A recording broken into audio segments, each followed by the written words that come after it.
are arresting 2 leaders of the Freedom Convoy. They did that just last night, and they're moving in to make more arrests today, just as banks began to freeze the accounts of those linked to demonstrations on orders from Canada's Prime Minister, Justin Trudeau. And now, donors to the Freedom Convoy are facing harassment after a data breach on crowdfunding site revealed their names. A cafe owner in Ottawa broke down as she shared her story with our own Jesse Waters. Never in my 56 years have I ever experienced a country so divided, so full of hatred towards friends and neighbors. Sorry, I lost you there. So full of hatred towards their friends and neighbors. They might have opinions that differ from theirs, but they're so willing to publicly shame and humiliate and spew forth angry vitriol. We have been called terrorist for the first 36 hours. We were inundated with hatred, with threats of violence. People threatened our team on the phone, telling them we're coming to get you. We're going to throw bricks through your window. You'll pay for this, you Nazi supporter. I personally have been called a disgusting pig of a woman and that I should rot in hell. Our rural shop out in Merrickville, Ontario, someone draped a large bed sheet over our sign. I'm sorry. It's been a tough few days. And the sign read, "Tammy supports terrorists." Hard to listen to, and never forget it was so-called journalists that doxed women like this, just innocent business owners who gave to a cause they believed in, Julie. But alarming to me is the role of the government in all of this. I mean, it's really crystallized in my mind the difference between the country we live in and our northern neighbor. When I saw a tweet like this last week, this is from the Ottawa police, and they're tweeting, anyone attempting to bring material support like gas, just supplies to these guys, could be subject to arrest. I mean, this is a very scary government in Canada. It's almost autocratic, it feels. I mean, they have a tyrant now. I mean, like Justin Trudeau is actually a tyrant. I mean, the fact that he's not only arresting people for speaking their mind and sticking up for themselves, considering they carried us through the pandemic. These truckers were the ones, when we had all those shortages of supplies, they were the ones delivering the toilet paper, for example, that this country was at a loss for. And the United States and Canada, played a huge role in supplying all of us while we were in lockdown, essentially. And so now that they're no longer needed, or I guess we just don't care about inflation anymore, so they are now being wasted, and all this energy on truckers who are just trying to do their jobs, for God's sakes. Mm-hmm. And the other thing that's... I mean, it's crazy. I know that the dog thing we're supposed to talk about later, but I can't get over the pets. Yeah. That they're actually threatening owners of animals. That if you, in fact, a government that will kill your dog for simply disobeying their orders is basically one of the tweets that we had lined up that basically states that if you are unable to care for your pet, we will take your pet away at your expense for a week. And if you don't come back and claim it, they're going to basically kill your dog. It's incredible that the autocracy is extending to the animals. You have the details on that, Emily. Yeah, it's government-sanctioned euthanasia, essentially, is what we're listening to. So take a look at what the government put out. This disgusting, callous, frankly, evil policy, especially in conjunction with the image Ottawa used of that little puppy. This is a truly nauseating display, and frankly, it conveys the heartless disregard for their community, right? Their citizens. So obviously, uproar has rightly ensued, with many notables weighing in.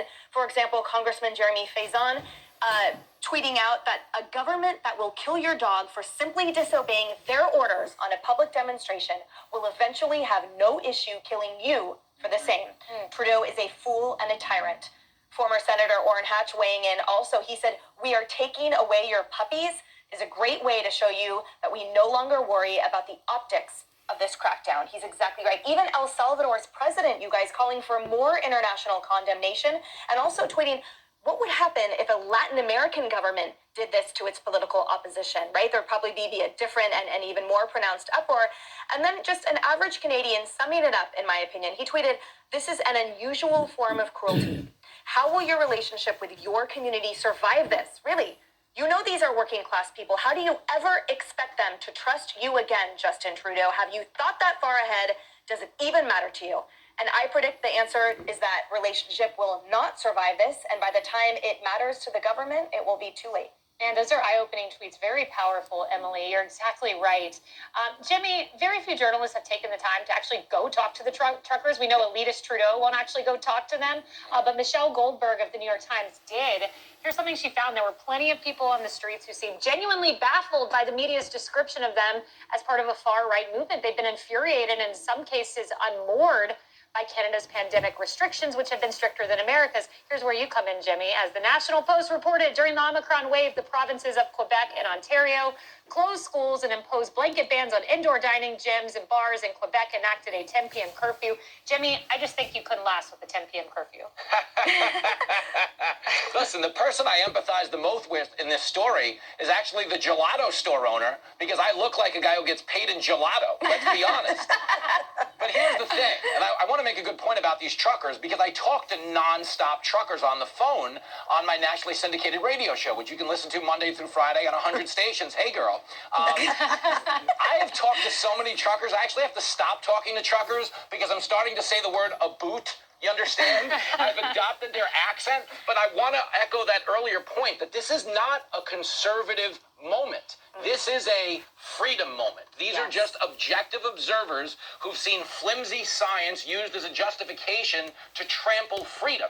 And they're not necessarily anti-vax, but they're very anti-autocracy. And that's what's going on here. But the one thing I want to say really quick is, as a former New York City cab driver, I normally am conditioned and calibrated to hate anyone who causes traffic. Like, when you sit all day in a cab, you'll get mad at a guy for getting hit by a bus. You'll be like, how dare you? It took me 20 minutes to merge. You should have looked both ways. But I have so much empathy for these truckers. Why? Because the longer they stay, the more it exposes just how shallow the entire left-wing playbook is, okay? Yes. Decrying them as every word salad term you can think of, none of which is supported by fact. Trudeau has lost the empathy on his side. Well, you just used the curse word, the word that we're not allowed to say, and that is freedom. We're told by Canadian media that freedom's a far-right term. Trudeau says it's malleable. It's not.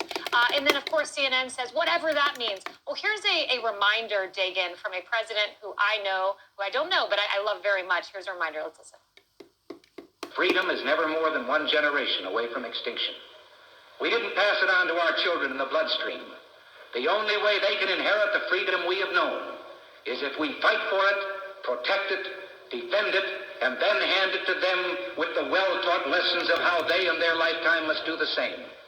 And if you and I don't do this, then you and I may well spend our sunset years telling our children and our children's children what it once was like in America when men were free. Sober reminder, Dagan. I think we all believe that the United States has shared values with Canada until this. And it's a reminder that how important it is to preserve and protect the freedoms and rights that we have here in the United States. Even if you're against the truckers, even if you don't believe in them, to Jimmy's point, causing traffic, what have you, anyone who has read history should be very afraid when the government exercises extraordinary powers against a certain group of people, because next it will be you. It will be the group that you belong to. And particularly when it's a wannabe emperor, a haircut with an ego, like Justin Trudeau. That is very well said. What a description.